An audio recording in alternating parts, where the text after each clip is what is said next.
Bienvenidos, chiquillos, a este nuevo curso de Enfermería Médico-Quirúrgico del segundo semestre del año 2020. Vamos a cambiar un poquito la dinámica. El semestre pasado tuvieron fundamentos conmigo, pero este semestre vamos a hacer médico-quirúrgico y probablemente otras asignaturas más. Vamos a partir con la unidad 1 y específicamente con el tema que para introducir un poco hacia la unidad 1 de los servicios clínicos. Esta clase la pueden encontrar también en el canal de YouTube. Hay dos versiones de esta clase. Hay una que es orientada hacia la gestión, donde se habla del modelo de gestión que se usa. Y esta clase que va a estar orientada a que ustedes más o menos se orienten en los servicios clínicos que existen en nuestro país y en los distintos hospitales y en los distintos niveles de atención. Vamos a partir diciendo y definiendo que un buen servicio clínico constituye un conjunto organizado de recursos humanos y materiales cuyo objetivo es prestar atención especializada a pacientes hospitalizados mediante la aplicación de los procedimientos de diagnóstico y terapéuticos correspondientes a su área específica. Acá yo los quiero invitar a recordar quién de ustedes ha sido operado alguna vez o hospitalizado en algún momento donde ha tenido que ingresar a una unidad de tratamiento o de diagnóstico clínico, quedando hospitalizado, ¿no es cierto?, en esta unidad y requiriendo de ciertas atenciones especializadas de acuerdo a el diagnóstico. Quiero que piensen un poquito en eso y que se recuerden cómo era ese entorno donde ustedes estaban, que era un entorno que era bastante estresante, sobre todo cuando uno no sabe lo que pasa alrededor de uno. Por lo tanto, el estrés que va a tener ese paciente al estar hospitalizado en un servicio médico quirúrgico, ya que son servicios indiferenciados, va a ser bastante importante. Ahora, hay que hacer una pequeña apreciación en relación a la división administrativa de los servicios clínicos, porque, como yo les acabo de nombrar, existen los servicios médicos, los servicios quirúrgicos y los servicios médico-quirúrgicos. Eso va a depender el nombre que se le ponga al lugar, ¿no es cierto?, si la institución es pública o privada, y va a depender específicamente del modelo de gestión que se utilice. Eso lo van a ver en gestión, no lo van a ver ahora, así que no me voy a referir mayormente a eso. Sí les voy a contar que antiguamente se separaban los servicios clínicos por las distintas especialidades. Entonces, ustedes iban a un servicio de medicina, por ejemplo, donde ustedes entraban a la sala de urología, a la sala de cardiología, a las salas de gastroenterología, o sea, no eran pacientes, sino que eran especialidades médicas. Esa es una de las razones por las que se cambió esa forma de ver el servicio clínico y actualmente se habla de un servicio indiferenciado, donde en una misma sala van a tener pacientes operados, van a tener pacientes con patologías médicas, y van a tener a lo mejor algún paciente que se está haciendo un examen, ¿ya? Un poco para centrar toda esta atención en el paciente y evitar centrarla, ¿no es cierto?, en el profesional que lo atiende. Una de las clasificaciones con las que ustedes se van a encontrar, que ya no se van a llamar servicios de medicina o de cirugía, sino que se van a llamar servicios de baja complejidad, de mediana complejidad y los altamente complejos, y dentro de los altamente complejos van a encontrar los servicios de especialidad. La baja complejidad vendría siendo el nivel, digamos, la puerta de entrada, ¿no es cierto?, donde se ven patologías o el paciente ya está por salir del hospital o de la clínica, y donde habitualmente los pacientes acuden por un tratamiento o por unos exámenes o por algo que es sumamente sencillo y simple y que no requieren mayor cantidad de cuidado.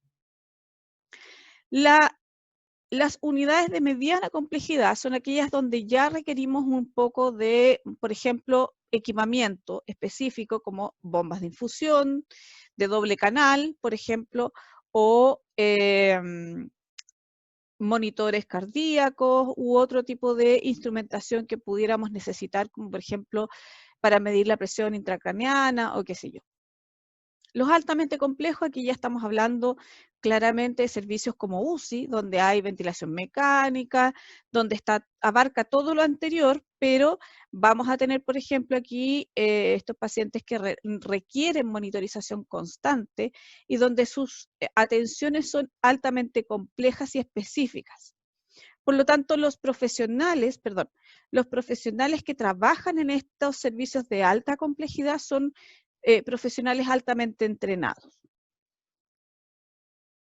Los servicios de hospitalización de baja complejidad, como yo les explicaba, son aquellos donde la atención es de baja especialización o complejidad, pacientes con patologías de resolución por medicina general o especialidades básicas, y poseen tecnología acorde al tipo de atención. O sea, aquí podemos tener una gran cantidad de pacientes por enfermera, ¿ya? Siempre hay un índice que se tiene que respetar, que es el que les voy a mostrar a continuación, pero básicamente va a depender de la cantidad de atenciones que requiere el paciente, si es que nosotros lo vemos con este modelo de gestión o de atención progresiva, que es el modelo que van a ver ustedes en Talagante, donde hacen sus prácticas clínicas. Vamos a ver que hay que hacer todo un procedimiento para poder determinar dónde queda hospitalizado ese paciente.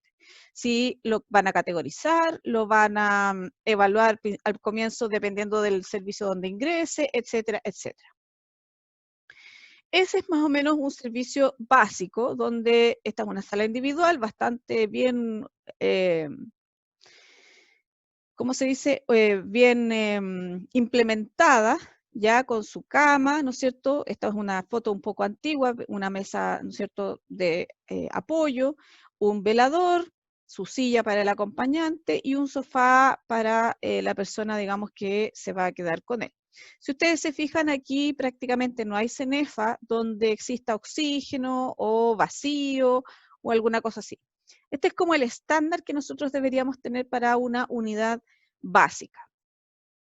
Esta es otra, esta es una maternidad, ¿no es cierto? Aquí ven las camas de las mamás, esta un poquito más moderna, con sus cunitas a los lados, sus portazueros. Aquí ya tenemos una cama con una cenefa de oxígeno, que es esta que ustedes ven acá, pero básicamente no hay más implementación que lo que ustedes ven y las patologías que se atienden son bastante simples. El tipo de pacientes que hay generalmente son pacientes autovalentes, sin grandes riesgos, poca instrumentalización y poco requerimiento de vigilancia y cuidados específicos. ¿Qué ocurre en los hospitales pequeños? Lo más probable es que no exista esta división por servicio, sino que hayan salas de baja complejidad, mediana complejidad y alta complejidad que se vayan, digamos, acomodando de acuerdo al espacio que tengan, y eso va a depender de donde usted vaya. Por lo tanto, no piense que esto es solo lo que usted pudiera eventualmente encontrar. Algunos ejemplos: las unidades de medicina, las unidades de cirugía ambulatoria, las unidades de camas básicas, las unidades médico-quirúrgicas, que son las indiferenciadas que les decía yo, donde en una cama podemos tener un paciente quirúrgico y en la cama al lado podemos tener perfectamente un paciente de medicina. El estándar, se habla de estándar de cuánto es lo ideal que nosotros deberíamos tener en relación a enfermera por paciente, y este es un tema que si quieren lo podemos comentar a través de algún Padlet o alguna otra cosa que vamos a ver cómo lo hacemos, pero básicamente el estándar debería ser de una enfermera para 8 a 12 pacientes, ¿ya? O sea, para este tipo de pacientes, pacientes de baja complejidad, paciente que es autovalente, que requiere de poca monitorización y pocas actividades durante el día por parte de la enfermera. Un técnico paramédico para 4 o 6 pacientes, y puede haber un médico residente por cada 24 pacientes o más, ¿ya? Cada paciente posee su médico tratante, y aquí esto también nuevamente va a depender del lugar donde ustedes estén y cómo se manejen, ¿no es cierto?, los distintos centros clínicos donde ustedes vayan. Pero este es más o menos el ideal. Claramente nosotros no cumplimos con el estándar para una unidad de camas básicas. Ustedes van a encontrar una enfermera para 24 pacientes o incluso más, ¿ya? Yo partí trabajando con 45 pacientes, por lo tanto es imposible atender con calidad y con seguridad bajo esos estándares. Pero este es el estándar, este es el ideal. para una unidad de camas básicas. Los servicios de hospitalización de mediana complejidad son unidades donde el riesgo ya es un poco mayor, los requerimientos de atención son más específicos, corresponden a pacientes que deben estar bajo mayor vigilancia médica por tiempo limitado o bajo la supervisión de especialidad. Y aquí voy a hacer un pequeño alto, porque si tenemos un paciente hospitalizado en estas unidades de mediana complejidad, habitualmente, o lo que debiera ocurrir de acuerdo a esta organización, es que el paciente no puede ser dado de alta desde esa unidad para su casa porque es un paciente que pensemos que estuvo con una vigilancia médica más o menos estricta y que tiene que pasar un tiempo de alguna manera de convalecencia en una unidad más básica o de menor complejidad. ¿Ya? Bajo esa lógica, los pacientes ingresan al servicio de acuerdo a su gravedad o su requerimiento de atención y debieran desescalar su complejidad en la atención.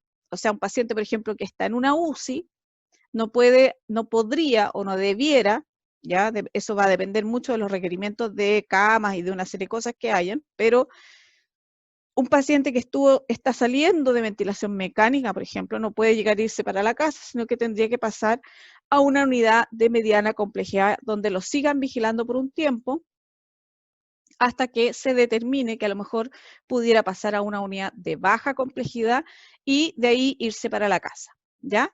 Esto generalmente no es una regla que se cumpla, es lo que nos dice la lógica y lo que nos dice el modelo con el que se trabaja, pero ustedes van a entender más adelante que va a depender de los requerimientos de cama, la cantidad de personal, la presión asistencial y una serie de otros factores que no es el momento de discutir.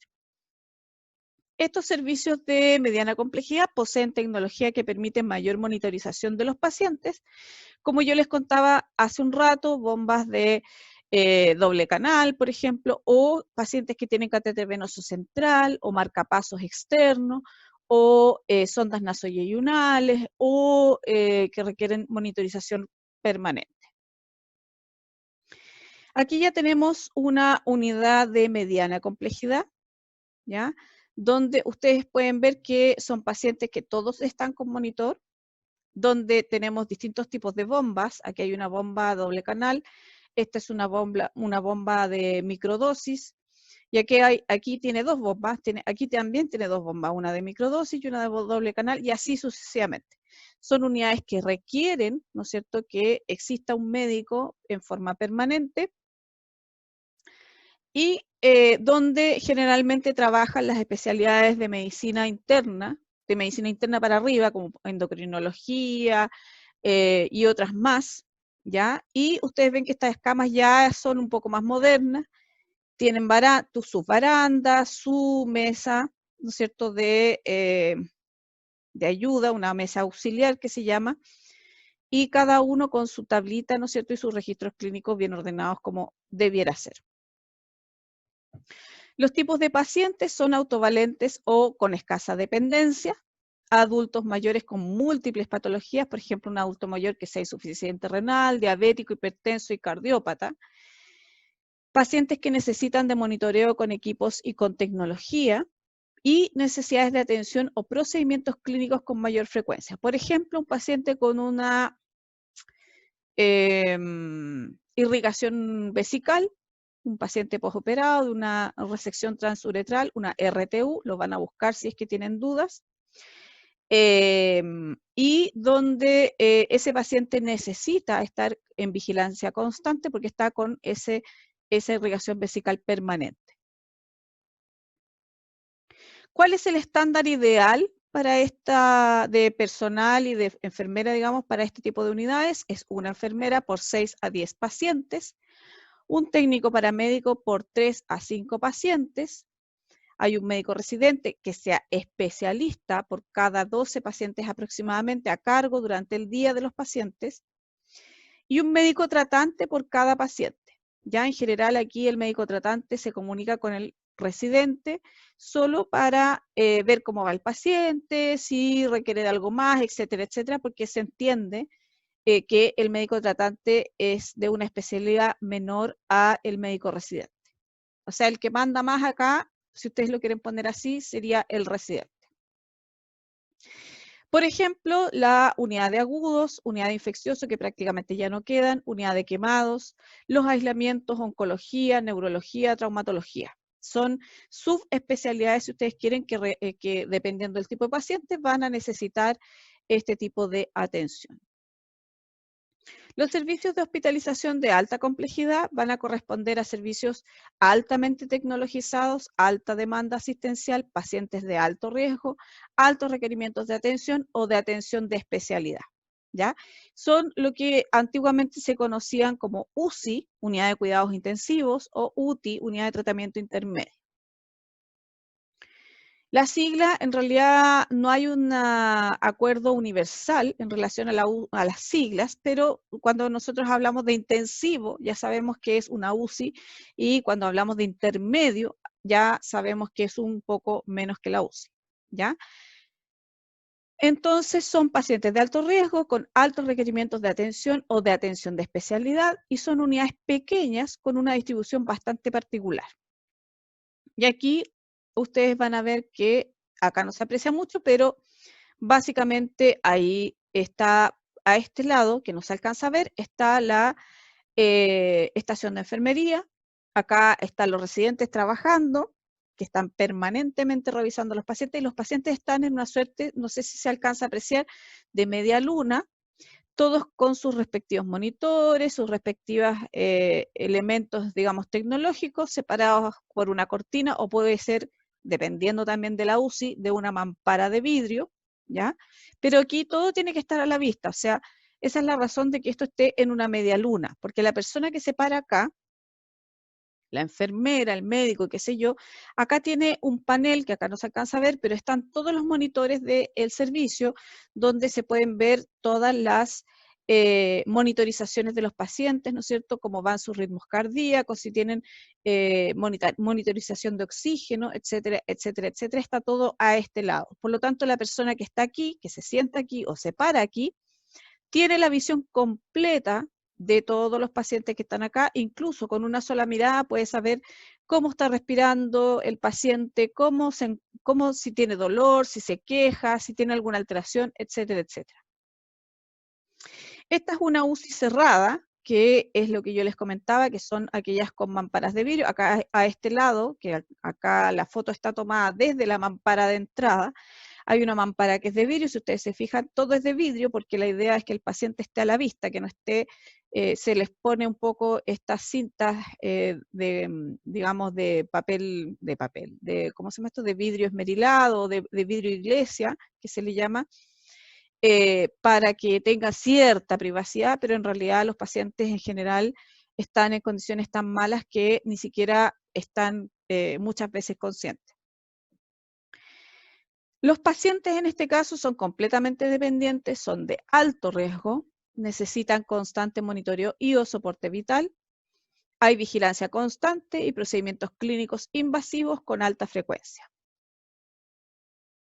El estándar de atención es de una enfermera, o este es el ideal, nuevamente les digo, una enfermera para cada 4 pacientes, un técnico paramédico por cada 2 pacientes, un médico residente por cada 4 a 5 pacientes, apoyo continuo desde las unidades de especialidad y diagnóstico. O sea, siempre que tenemos pacientes en UCI, hay prioridad, por ejemplo, en el procesamiento de exámenes, en las horas de examen, etcétera, etcétera, y generalmente los pacientes que no se pueden mover, se hacen los exámenes en la sala, digamos, con equipos portátiles como rayos u otros distintos. Acá tenemos la UTI, que es la unidad de tratamiento intensivo, y la UCI, unidad de cuidado intermedio. Ahí van a ver ustedes que pueden haber distintos usos de esas dos siglas. Pero acuérdense de esto, que uno es intensivo y el otro es intermedio, ¿ya? La unidad coronaria y la unidad de trasplantes. Y con eso, chiquillos, vamos a terminar esta primera clase de esta asignatura. Vamos a ver a continuación de esta clase, que fue cortita, una que tiene que ver con los servicios de apoyo, y después vamos a ver todo lo que es la atención de enfermería en el preoperatorio, en el intraoperatorio y en el posoperatorio. Así que nos vemos en la próxima clase, chicos.